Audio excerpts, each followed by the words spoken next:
আসসালামু আলাইকুম এভরিওয়ান। আজকে যাব বাজার করতে বাগনাপাড়ায়। কী কিনবো? ঘি কিনবো আর পোলট্রির গোশ নেবো। তো বাইকটা নিলাম, বাইকটা নিয়ে বাড়া গেলাম। এরা দুজন রাস্তায় এখানে ধাক্কা মেরে দিচ্ছিলাম দুজনকে আমি। দিয়ে যেতে যেতে বন্ধুরাকে বললাম যে তোর বাড়ির সামনে দাঁড়িয়েছে, তাড়াতাড়ি বাড়াই। তো অনেকক্ষণ ধরে দাঁড়িয়ে থাকার পর আসার নাম নাই। তো আমি কী করলাম, দাঁড়িয়ে আছি। তারপর এলো 1 ঘন্টা পর। তা আমি বললাম যে বাইকটা তুই চালা, আমি ভিডিও করব। তো বাইকটা চালালো। দিয়ে যেতে যেতে এই যে দেখতে পাচ্ছেন, এটা আমাদের গ্রামের হচ্ছে মসজিদ। এই মসজিদে আমরা সব নামাজ পড়ি। আর এটা গ্রাম থেকে বার হয়ে যাওয়ার রাস্তা। আর এই যে এই গ্রামটার নাম হচ্ছে সলগড়া গ্রাম। সলগড়া দিয়ে আমরা যাই। আর এই সেলুনে আমরা চুল কাটি, 40 টাকা নেয়, বেশি নেয় না। আর এই রাস্তাতেই পড়বে একটা ডাক্তারখানা, যেখানে আমরা ছোট যখন ছিলাম তখন এখানে আমরা ডাক্তার দেখাতাম, আমার ফ্যামিলির লোক আর কি আমাদেরকে। এনার নাম সিধু ডাক্তার, খুব ভালো ডাক্তার মাশাল্লাহ। আর এটা সলগড়া গ্রামের এই যে দুটো রাস্তা দেখতে পাচ্ছেন, সলগ্রাম বার হয়ে ওই দিকের রাস্তাটা যাচ্ছে মদনহাসা, আর এটা হচ্ছে চাঁদপুর। মানে দুটো রাস্তায় বাগনাপাড়া যাবে। আমরা এই চাঁদপুরের রাস্তাটা দিয়েই যাই, কেননা চাঁদপুরের রাস্তাটা আগে খারাপ ছিল প্রচুর, এখন এই রাস্তাটা ভালো করে দিয়েছে। তো ওই জন্যে এখন মদনহাসার রাস্তাটা দিয়ে মানুষ কেউ যায় না, এখন চাঁদপুর রাস্তাটা যায়।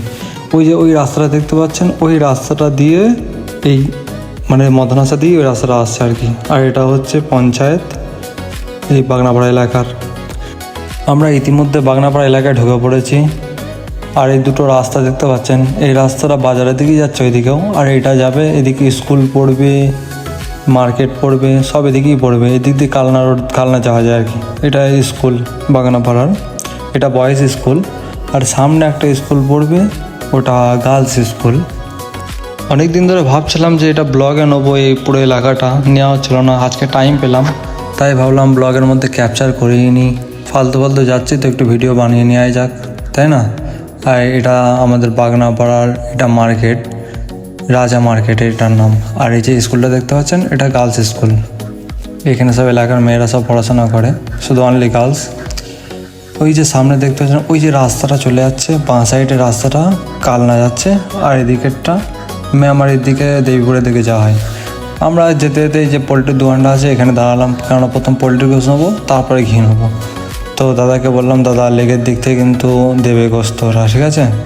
তো গোস্ত আমরা নিলাম, নেওয়ার পর আমরা চললাম এবার ঘি নেবো। ঘি নেওয়ার জন্য দুজনে মিলেই বেরিয়ে পড়লাম, ঘি নিতে হবে। আর ওই দিক দিয়েও যাওয়া যেত, আমরা এই দিক দিয়ে যেতে পছন্দ করলাম, কারণ এদিকে রাস্তা একটু ভালো রাস্তা দিয়ে যাওয়া ভালো, তাই না? এই গ্যারেজটা আমরা গাড়ি সার্ভিস করি, গাড়ির যে কোনো জিনিস প্রবলেম হলে এই গ্যারেজটাতেই আমরা দেখাই।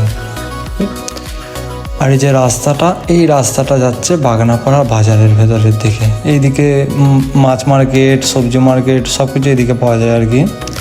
তো আমরা চলে গেলাম দুজনে মিলে। আর পুরো এই মার্কেটে সব কিছু পাওয়া যাবে আশা করছি, মানে সংসারের যাবতীয় জিনিসপত্র, এটা ওটা সব কিছু এখানে পাওয়া যায়। আর এই রেস্টুরেন্টে আমরা আগে খাওয়া দাওয়া করতাম, পকোড়া চাউমিন সব খেতাম। এই বললাম না মার্কেট, এটা হচ্ছে মাছ মার্কেট, মানে মাছ সব কিছু পাওয়া যায়। আমরা মাছ নেবো ভাবছিলাম, কিন্তু মাছ নেওয়ার প্ল্যানিং ক্যান্সেল। তো পোলট্রির গোশই নিয়ে নিলাম, মাছ আর নিলাম না। সবজি মার্কেট, সব মানুষ সবজি কিনছে। ওই আমরা ঘিয়ের দোকানের কাছাকাছি চলে এসেছি। এই সামনে যে দোকানটা দেখতে পাচ্ছেন, এই দোকানটা থেকে আমরা ঘিটা নেবো, পুরো দেশি ঘি। এরা সেই যারা ঘোষেদের বাড়ি থেকে ডাইরেক্ট ঘি নিয়ে আসে আর কি। ঘিটা নিলাম, দোকানটাও ক্যাপচার করে নিলাম ভিডিওর মধ্যে।